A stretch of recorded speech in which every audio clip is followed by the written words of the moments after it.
The council mocked. Until humanity abandoned the table part 1, the Galactic Council chamber hung in the silent dark above Zera 9, a swirling gas giant streaked with violet and gold. Inside the Great Dome, 17 species gathered around a ring-shaped table that floated without support. Some delegates pulsed with soft bioluminescence. Others exhaled clouds of coated scent, and a few communicated through vibrations too low for human ears to catch. At the far end of the chamber, 3 humans stood stiffly in simple gray uniforms, looking small and out of place. They were the first official delegation from Earth, and they had been waiting nearly an hour to be acknowledged. Luke Carter shifted his weight, his boots making the only audible sound in the room. He was tall, with tired eyes and a scar along his jawline from a fight he never liked to talk about. Beside him, Nina Peterson adjusted the earpiece, translating the alien murmurs into rough English. She was sharp-eyed and quick, with dark hair pulled back in a tight bun. Behind them stood Danny Ortiz, arms crossed, watching everything with quiet intensity. He rarely spoke unless he had something important to say, and right now he had nothing good to say about the way they were being treated. Finally, a deep hum filled the chamber. The council's elder, Vorthal, rose from his gelatinous seat. His form quivered like liquid held together by will alone, and his voice came through the speakers as a slow, wet gurgle translated into common tongue. "So," he said, "the primates have arrived." A ripple of clicks, chitters, and low-frequency rumbles passed through the assembly. It was laughter. Luke kept his face still, but his fingers curled slightly at his sides. Nina's jaw tightened. Danny just stared straight ahead, his expression unreadable. "We did not ask to be called primates," Luke said evenly, his voice amplified by the small mic on his collar. "We are representatives of the United Earth Alliance. We were invited." "Invited?" Vorthal rippled with amusement. "You misunderstand. You were summoned." "There is a difference." Nina stepped forward slightly. "Earth defended the Orlan outpost from the Kavor raiders without being asked. We lost 12 ships and over 300 lives. We thought that might earn us a seat at this table." Another council member, a tall reptilian with iridescent scales named Krell, hissed through his teeth. "You call crashing crude warships into the enemy a defense?" We watched the footage. It was chaos. Luck, not strategy. "We won," Danny said suddenly, his voice calm but firm. "That's all that mattered to the Orlan survivors." Krell flicked his tongue. "Winning by accident is still an accident." Luke took a slow breath. "We didn't come here to argue about how we won. We came because we believe Earth belongs in this council. We've followed your protocols, submitted all required data, and waited patiently for this meeting. All we ask is to be heard." Vorthal swayed gently as if considering. Then he let out a sound that the translator rendered as a sigh. "Very well, speak, but know this: your species is young, impulsive, violent. Your history is a stain of wars and waste. You burned your own world nearly to ash before you even reached the stars. Why should we trust you with galactic peace?" Nina met his shifting gaze without flinching. "Because we learned. Because we changed. Because when the Kavor attacked a neutral colony, we didn't ask what was in it for us, we just went, and we stopped them." "Noble words," Vorthal replied. "But words are cheap. Even clever apes can mimic speech." The chamber filled again with that strange multi-tonal laughter. Luke felt his face grow warm, but he didn't look away. He remembered the faces of the Orlan children they'd pulled from the rubble. He remembered the silence on the bridge of the Odyssey, after the last Kavor ship exploded. He remembered why they were here. "We're not asking for praise," he said. "We're asking for a chance. Give us a task, any task. Let us prove we belong." Krell leaned forward, his slit-pupiled eyes gleaming. "You want a test? Fine. Stabilize the dying neutron star in the Maelstrom sector. It's collapsing, and if it goes supernova, 3 inhabited systems will be wiped out. Do that and maybe we'll stop calling you clever apes." Nina's eyes widened slightly. That was a near impossible request. Neutron stars were among the most volatile objects in the galaxy. Even the Council's best engineers had failed to influence one. But Danny didn't react. He just nodded once, as if he'd already started solving the problem in his head. "We'll do it," Luke said. Vorthal rippled again, this time with something like surprise. "You accept? Without consulting your superiors?" "We have full authority," Nina said. "And we don't need permission to try." The council fell silent. For the first time, the humans had said something that gave them pause, not because it was loud or dramatic, but because it was certain. "Then go," Krell said, waving a clawed hand. And don't return until the star is stable, or don't return at all." The humans turned and walked out without another word. As the chamber doors sealed behind them, Forthal turned to the others. "They will fail," he said. "They always do." But in the corridor outside, Luke glanced at Danny. "Can we actually do this?" Danny looked at the floor for a moment, then up at the distant curve of the gas giant through the observation window. "I think so," he said. "But we'll need every scrap we've got. And maybe a few things we haven't invented yet." Nina smiled faintly. "That's the spirit." They boarded their small shuttle, the Odyssey, and left the Council's grand station behind. As they broke orbit, none of them looked back. They had a job to do, and for the first time they understood something the Council didn't. Humanity wasn't here to impress them. They were here to survive, to grow, and if necessary, to leave the table entirely. But that was a thought for another day. For now there was a star to save. The Council mocked. Until humanity abandoned the table part 2, the Maelstrom sector was a graveyard of dead stars and shattered asteroids, swirling in a cosmic storm that had raged for centuries. At its heart pulsed a neutron star spinning faster and faster as it collapsed inward, its gravity tearing at nearby space like a hungry mouth. Most species avoided the region entirely. Even the Council's long-range probes had been shredded by radiation and magnetic shear. But the Odyssey drifted toward it now, silent and steady, its hull patched with scavenged plating and jury-rigged shields. Inside, Danny Ortiz sat cross-legged on the floor of the engineering bay, surrounded by half-assembled drones, tangled wires, and glowing data pads. His eyes were bloodshot from days without sleep, but his hands moved with calm precision. Luke Carter leaned against the doorway, arms folded, watching him work. Nina Peterson stood at the comm station, monitoring the star's decay rate. Every few minutes, she'd glance back at Danny, then at Luke, her expression tight with worry. "It's accelerating," she said quietly. "We've got less than 48 hours before it goes critical." Luke nodded. "Can he do it?" Nina didn't answer right away. Finally, she said, "He's Danny. If anyone can, it's him." Danny looked up as if sensing their doubt. "I'm not trying to stop it," he said. "That's impossible. But I can slow it down. Buy time. Maybe even stabilize it long enough for the Council to evacuate the nearby systems." "How?" Luke asked. "Remember those old freighter engines we salvaged from the scrapyards near Mars?" Danny said. "They're inefficient, but they're tough. I've rewired 3 of them to run on compressed plasma. If we position them in a triangle around the star and fire them in sync, the magnetic pulses might counteract the spin." Nina blinked. "You're going to use junk engines to balance a dying star?" "Not balance it," Danny corrected. "Nudge it. Like tapping a spinning top so it doesn't fall over." It sounded insane, but insane had worked before. Luke gave a short nod. "Do it." Over the next day, they worked without rest. Nina calculated trajectories while Danny finished assembling the drones that would carry and deploy the engines. Luke suited up and made 3 spacewalks to reinforce the Odyssey's outer hull, knowing one wrong move near the star could vaporize them all. When the drones were ready, they launched them one by one into the storm. Each vanished into the red haze, their signals flickering but holding. Then came the moment of truth. Danny sat at the main console, fingers hovering over the activation sequence. "Once I start this, there's no undo," he said. "Do it," Luke said. Danny pressed the button. For a long minute, nothing happened.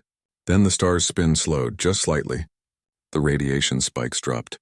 The gravitational tremors eased. Nina let out a breath she didn't know she'd been holding. "It's working," she whispered. By the time they returned to 09, the Council had already received the data. The neutron star was stable for now. The 3 inhabited systems were safe. Engineers across the galaxy were studying the readings, baffled by the crude yet brilliant solution.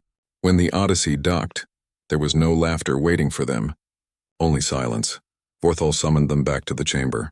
This time, the humans were not made to wait. They stood before the Council again, but the mood had shifted. Krell's tail twitched with irritation. Other delegates watched with wary curiosity.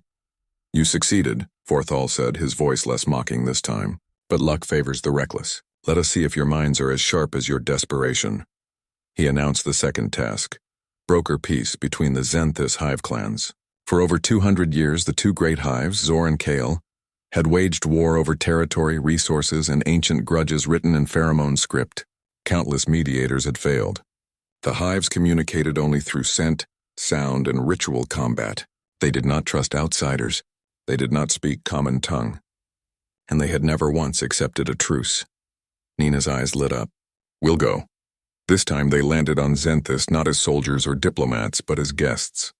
The hive cities rose like black coral from the planet's surface, humming with constant vibration. The humans wore scent-neutral suits and carried no weapons. Danny brought only a small case. Inside were 32 carved stone pieces and a flat board.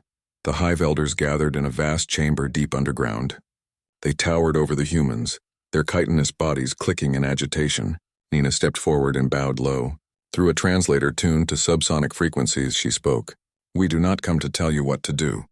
We come to show you a new way to fight, without blood. She placed the board on the ground and arranged the pieces. This is called chess, she said. 2 sides. Equal strength. No hidden moves. The goal is not to destroy, but to outthink. The hives were silent. Then one elder, larger than the rest, leaned down and tapped a piece with a claw. Explain. For 3 days, Nina taught them the rules. Luke observed their behavior, noting how they valued strategy over brute force. Danny adjusted the board's material so it resonated with their sense of touch. Slowly, the hive warriors began to play. At first, it was just curiosity, then competition, then something deeper, respect. By the end of the week, the leaders of Zor and KL faced each other across the board, not with claws, but with focused intensity. When the game ended in a draw, they exchanged a low hum that the translator identified as acknowledgement. The war did not end that day, but the fighting stopped. Talks began, and for the first time in centuries, the hives saw each other not as enemies, but as worthy opponents. When the humans returned to the council, they brought a single stone chess piece, a king, signed by both hive leaders. Vorthal held it in his shimmering form, turning it slowly. You gave them a game, he said, almost to himself. And they chose peace. Not peace, Luke corrected. A pause. But sometimes that's enough, the council murmured. Even Krell looked unsettled. Before they could respond, Vorthal announced the third task. Retrieve the chronolith from the edge of the black hole in Sector 9. It is lost beyond recovery. If you return with it, we will consider your place among us. Everyone knew it was a death sentence. The chronolith was an ancient artifact said to record the birth of time itself. It had fallen into the accretion disk of a supermassive black hole centuries ago. No probe had ever returned from that region. But Danny only smiled faintly. We'll need a week. Back on the Odyssey, he began designing a drone unlike any before. He folded space-time equations into its core, wrapped it in a shell that bent light and gravity, and powered it with a micro-singularity harvested from a lab on Europa. It won't go near the event horizon, he explained. It'll skim the outer edge where time slows but doesn't stop. If we send it in at the right angle, it can grab the chronolith and ride the gravitational slingshot back out. Nina checked the math. Luke checked the risks. Both knew it was borderline impossible, but they also knew Danny didn't say, we'll need a week, unless he already saw the path. The launch was quiet. The drone, no bigger than a suitcase, shot toward the black hole like a silver needle. For 3 days they waited. On the 4th, a signal blinked on the screen. The drone had returned. In its hold, wrapped in temporal shielding, was the chronolith. Smooth, dark, humming with ageless energy. When they placed it on the council table, the chamber fell utterly silent. The artifact pulsed once, and every delegate felt a strange sense of clarity, as if they'd glimpsed the beginning of everything. Vorthal did not laugh this time. He simply said, You have passed the trials. But Luke saw the look in his eyes, not respect but fear. The council had tested humanity to prove they were inferior. Instead, they had proven something far more dangerous, that humans didn't just solve problems. They redefined what was possible. The council mocked, until humanity abandoned the table part 3. After the chronolith was placed on the council table, a hush fell over the chamber that lasted longer than any silence in recorded history. The artifact sat there dark and humming as if watching them all. Vorthal did not touch it. No one did. They only stared, their many eyes wide with something close to dread. Humanity had done what no other species could, not once, not twice, but 3 times. And instead of gratitude, the council felt unease. Luke Carter sensed it right away, the way the delegates avoided looking at him, the way their body language tightened when Nina spoke, the way Krell's claws tapped restlessly against his armrest. They had expected humans to fail. They had wanted them to fail.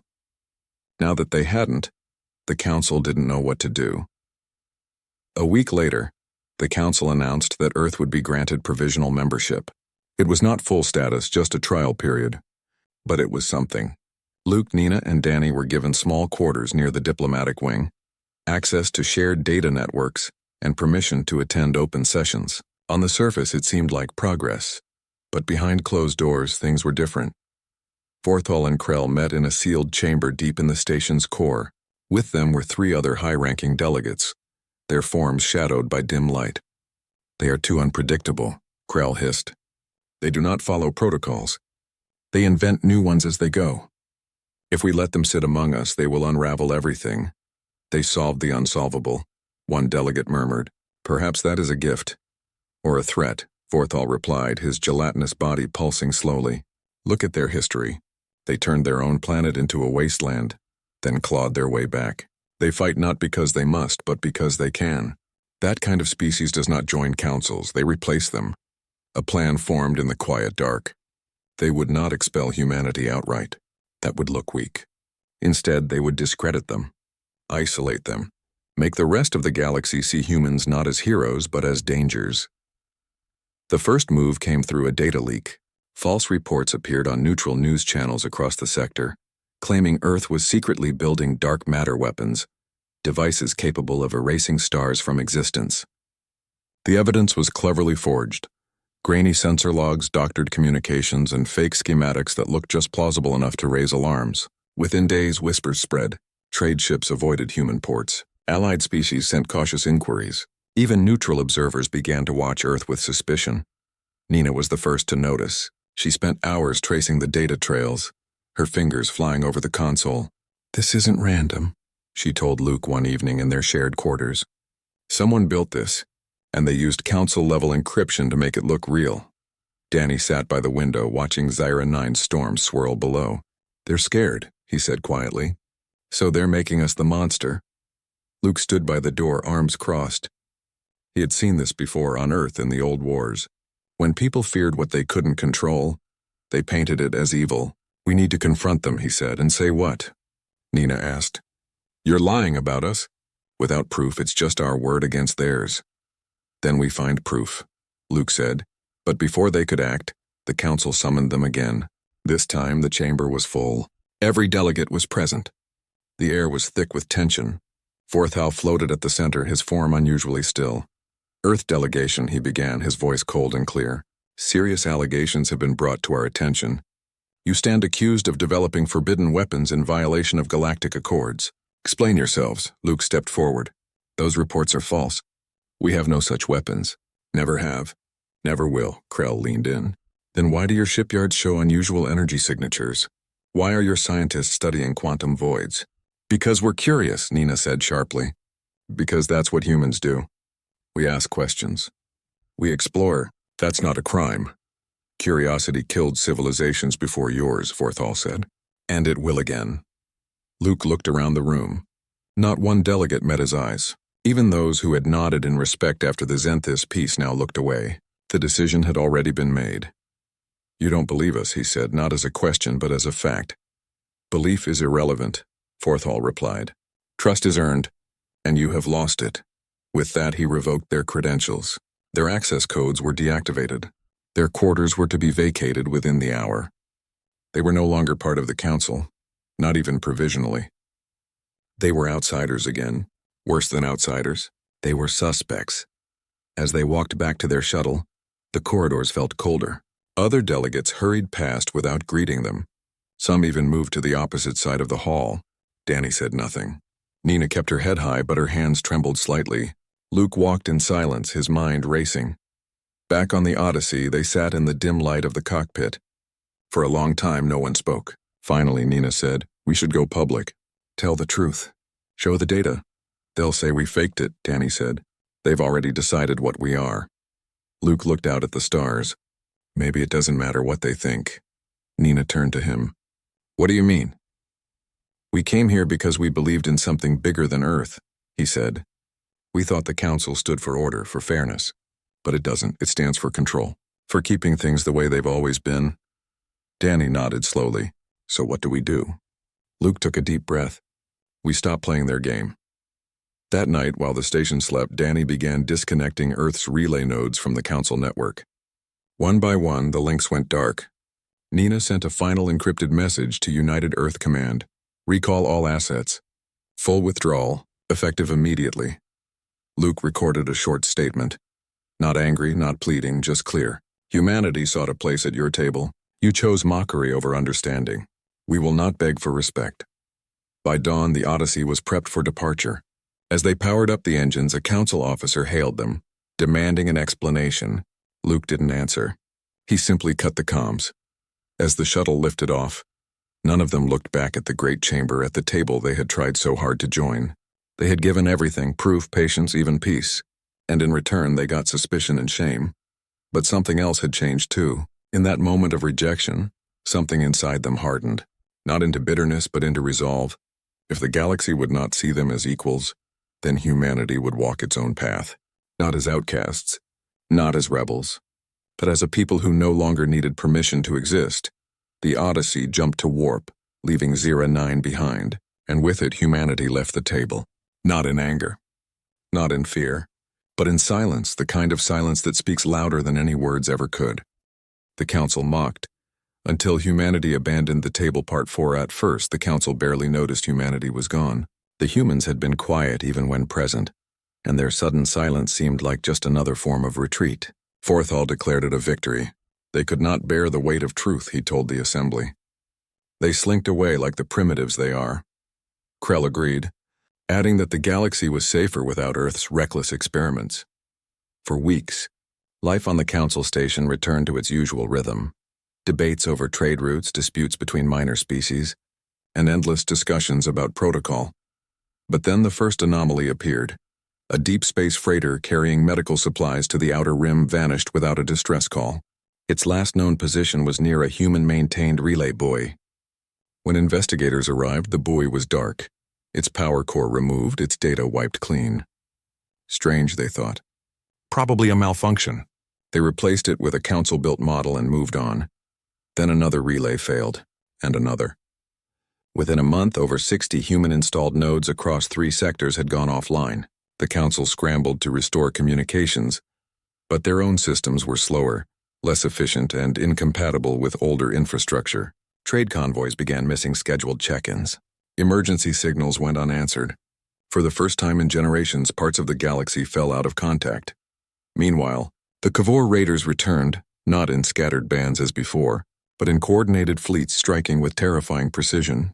They hit supply depots, mining outposts, and defenseless colonies, places the Council had assumed were safe. Their ships moved faster, dodged patrols with uncanny skill, and used tactics no one had seen before. Rumors spread that they had new technology, possibly stolen from black market labs, but no one could confirm it. The Council sent warships to respond, but their fleets were built for show, not real combat. Their commanders followed doctrine, not instinct. They waited for orders, debated strategy, and moved too slowly. The Kavor slipped through their fingers again and again. Panic began to spread. Species that once ignored Earth's warnings now whispered its name in fear. "Where are the humans?" they asked. They stopped the Kavor before, but no one knew. Earth's solar system was silent. All signals from Sol were blocked by an unknown interference field. Even long-range scans showed nothing. No ships, no stations, no activity. It was as if humanity had vanished from the stars. Forthall refused to admit concern. "Let them hide in their little system," he said during a closed session. "They cannot protect the galaxy forever." But others were not so sure. A young delegate from the Lyran cluster stood and spoke, her voice trembling. "We mocked them for being loud, for being messy, for not following rules. But who kept the trade lanes open? Who fixed the broken satellites? Who stood between us and the raiders when no one else would?" No one answered.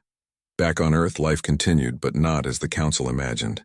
Cities still glowed under night skies. Farms stretched across healed lands. Children went to school, and scientists worked in quiet labs. But the planet was no longer broadcasting its presence. Orbital defenses had been folded into stealth configurations. Communication arrays pointed inward, not outward. And every ship that had once served the Council was now docked, refitted, or hidden in asteroid belts. Luke Carter stood on a hill outside New Seattle, watching the sunset paint the clouds in orange and pink. Beside him, Nina Peterson held a tablet showing real-time updates from the outer colonies. "They're losing the third quadrant," she said softly. "The Cavor took the Helios depot yesterday. 5,000 lives." Luke didn't respond right away. He remembered the faces of the people they'd saved during the first Cavor War. He remembered the Council's laughter when he asked for a seat at the table. They had their chance, he finally said. Danny Ortiz joined them, hands in his pockets. "I finished the new sensor net," he said. "We can see everything now. Every ship, every signal, every lie the Council tells itself. We don't need them to tell us what's happening. We already know." "Do you ever wonder if we should go back?" Nina asked, not looking up. "Just one ship. One warning." "They wouldn't listen," Danny said. "They'd call it a trick. Or a threat," Luke nodded. "We left because they refused to see us as equals. Going back now would mean begging. And we're not beggars." On 09, the situation worsened. The Council's early warning system, designed with human algorithms, began failing without explanation. Engineers tried to patch it, but the code was too deeply woven into the system. Without it, they were blind to incoming threats. 2 more colonies fell.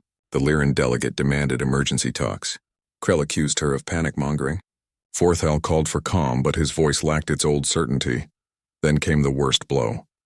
A Council peace envoy sent to negotiate with a neutral species near the rim was ambushed and destroyed. All hands lost. The attack bore the hallmarks of the Cavor, but also something else. The weapon signatures matched old human designs. The Council was stunned. Had Earth joined the raiders? Was this revenge? Forthal ordered a full investigation, but as they dug deeper, they found no proof of human involvement. The weapons were copies, crude imitations likely reverse-engineered from battlefield debris. The Cavor had learned. They had adapted. And without humanity to counter them, the galaxy was unprepared. Factions formed within the Council. Some called for military expansion. Others demanded they reach out to Earth no matter the cost. Forthal resisted, but his authority was crumbling. Species began pulling their delegates home. Trade agreements collapsed. For the first time in 500 years, the Galactic Council was fracturing. And through it all, Earth remained silent. No broadcasts, no messages, no ships. Just a quiet absence that grew louder with every passing day. The Council had mocked humanity for being too bold, too loud, too human. Now in the dark, they realized what they had lost. Not soldiers, not engineers, but partners who acted when others only talked. But it was too late for apologies. Humanity had left the table. And the galaxy was learning too slowly that some seats cannot be filled by anyone else. The Council mocked until humanity abandoned the table. Part 5. A year had passed since humanity vanished from the galactic stage. The Council station above 09 was no longer a place of order and debate. It was a shell of what it once was. Half the delegation chamber stood empty. Species that once prided themselves on unity now hoarded resources and sealed their borders. The Cavor raiders controlled entire sectors and no one could stop them. The Council's fleets were scattered, its authority ignored, its voice reduced to a whisper in a storm. Forthal was gone. Forced to step down after a vote of no confidence, he had retreated into exile, his gelatinous form dimmed by shame. Krell remained, but even his sharp tongue had grown quiet. The new Council leadership was a fragile coalition of younger delegates, desperate for a solution. They tried everything, pleas, threats, bribes, but nothing worked. The galaxy was slipping into chaos. Then, on a cold morning in the station's time cycle, the Lyran delegate stood before the empty high chair and did something no one expected. She broadcast a message on every open frequency, unencrypted, unfiltered, and addressed to no one in particular. "To whoever can hear this," she said, her voice steady despite the fear in her eyes. "We are failing. The Cavor grow stronger. Our people are dying. If there is anyone left who can help, if there is any hope left, we beg you. Answer us." She did not say Earth's name. She did not need to. Everyone knew who she meant. 3 days later, a ship appeared at the edge of 09's orbit. It was small, unmarked, and bore no weapons visible to scanners, but its design was unmistakable. It was human. The Odyssey alarm bells rang through the station. Krell demanded it be destroyed on sight. But the new Council head, a soft-spoken botanist from the Mycelian Collective, overruled him. "Let them speak," she said. "We have nothing left to lose." The humans boarded the station not as conquerors, not as saviors, but as observers. Luke Carter walked first, his uniform plain, his expression calm. Nina Peterson followed, her eyes scanning the hallways with quiet sadness. Danny Ortiz came last, carrying a sealed case no larger than a book. They were escorted to the main chamber, where the few remaining delegates waited in tense silence. Luke stopped at the center of the room. He looked at the table, still there, still empty, where humanity's seat had been. "We heard your message," he said. "We didn't come to fight your war. We came to offer a choice." Nina stepped forward and placed a small data crystal on the table. "This contains everything you need to build a new kind of shield, one that bends Kavor energy weapons into harmless light. It's simple, cheap, and it works." Danny set his case down beside it. Inside was a star map, glowing with soft blue lines. "These are stable wormhole routes," he said. "Safe paths through the maelstrom and beyond. They'll let you move fleets and supplies faster than the Kavor can react." The delegates stared, stunned. No demands, no conditions. Just help. Finally, the mycelian leader spoke. "Why, after everything we did, why help us now?" Luke looked at her, then at the others. "Because we're not your masters. We're not your enemies. We're just people who saw fire and knew how to put it out. But we won't stay to be mocked again. We won't sit at a table where we're seen as less than equal." He paused, letting the words sink in. "We left because you refused to see us as partners. If you're ready to change that, we'll talk. If not, we'll leave again, and this time you won't find us." Silence filled the chamber. Then one by one the delegates rose, not to argue, not to question, but to bow their heads in respect. Even Krell stood, his scales dull with regret. The mycelian leader reached out and took the data crystal. "We accept your terms," she said. Not as a gift, but as a beginning. Over the next weeks, everything changed. Human engineers worked alongside alien builders to install the new shields. Danny shared the wormhole coordinates freely, with no strings attached. Nina helped translate not just language but intent, teaching species how to listen, not just speak. And Luke met with every delegate who asked, not as a representative of Earth, but as one voice among many. But humanity did not return to the old council. Instead, they proposed something new, a gathering not of rulers but of equals. No permanent seats, no hierarchy, just a place where any species could bring ideas, ask for help, or offer it. They built the first meeting space near the edge of Sol System, not on a grand station but on a simple ring habitat powered by sunlight and shared purpose. Species came, not because they were ordered to, but because they wanted to. The Xanthus hive sent envoys who brought chess sets as gifts. The Lyran cluster shared their healing spores. Even former enemies sat together, talking instead of fighting. The old council faded into history, remembered as a time when fear ruled over trust. But the new table, humanity's table, grew every day. It was rough around the edges, sometimes messy, often loud, but it was honest. And for the first time in a long time, the galaxy felt like it belonged to everyone. Luke stood on the observation deck of the new station one evening, watching ships from a dozen worlds dock in peaceful rhythm. Nina joined him holding 2 cups of real coffee, earth-grown, a rare treat. Danny appeared a moment later, silent as always, but smiling faintly.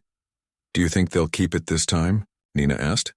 Luke sipped his coffee and looked out at the stars. "It's not up to us anymore," he said. "It's up to them." And for the first time, that was enough.